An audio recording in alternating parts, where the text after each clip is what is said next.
Guys, so change of plan. I have been doing loads of research about universities, degree apprenticeships and options for what I can do after sixth form. Obviously the stuff that I want to do is architecture. You'll know that if you've been watching my past videos. So it's definitely a big choice that I have to make, and it also depends on what I want really.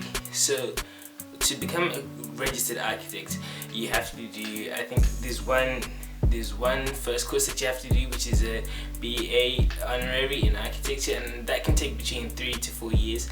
And then after that you'll need to do a placement in work for 1 year, and then you also have to do your masters of architecture, for which can last between 2 and 4 years, and then you'll need to have another year in work, and then you'll have to take a test afterwards. So overall the process can take quite long, and I think the shortest route that I could take would take about 5 or 6 years in total, and a lot of it depends on which university I want to choose, and also whether I want to do a degree apprenticeship or just go to uni the traditional way.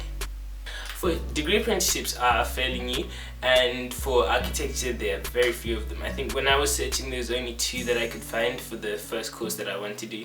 And for a degree apprenticeship, the benefits of it are that you would get paid.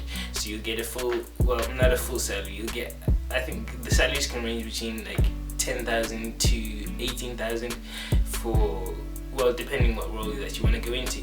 And for architecture, I don't think that it would benefit me that much.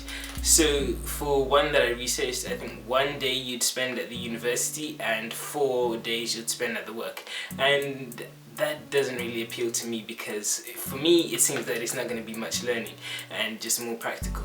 But I want to go there and get as much learning done as possible, and also spend a lot of time like building models, doing more drawings, stuff like that. So I think that side of it appeals more to me, and that is most likely the route I'll be going for. I've been doing a lot of research as well about university rankings, like especially in architecture. So there's this list, I can leave a link to it in the description, and it shows like all of the lists of the unis, and you can even search by topic as well. So I've bookmarked, I think, the top 10 in the UK, and I've been looking at the entry requirements for all of those, and I can do that in a separate video where I talk about all the entry requirements for those unis that I've been looking at. I think for me now, for my qualification, I'll need to get a distinction. So for everything, I have to make sure that I'm on top of it, and handing in all of my work on time, because I can't slack. So yeah, all of that will have to be up to scratch.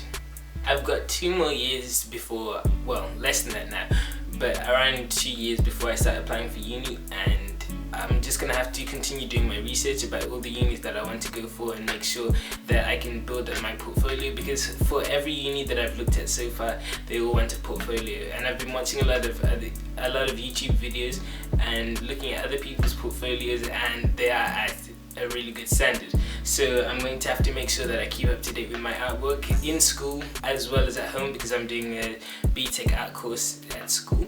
So I'm going to make sure that all the work that I do there can have a good impact on my portfolio, and also the stuff that I do myself, because a lot of unis, they'll want to see that you are interested in the subject. So it'll be good that you can show them that you do stuff yourself to show that you have a good interest in it.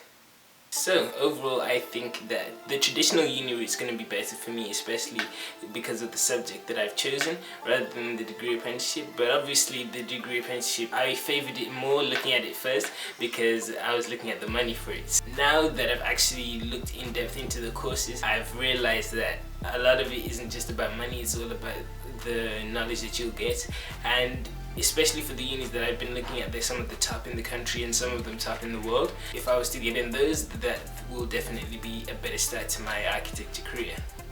So thank you guys for watching my video, and I will definitely keep up to date with my videos with more art, architecture stuff, and also stuff about unis the more I find out about those. And I look forward to seeing you in the next video. See you later.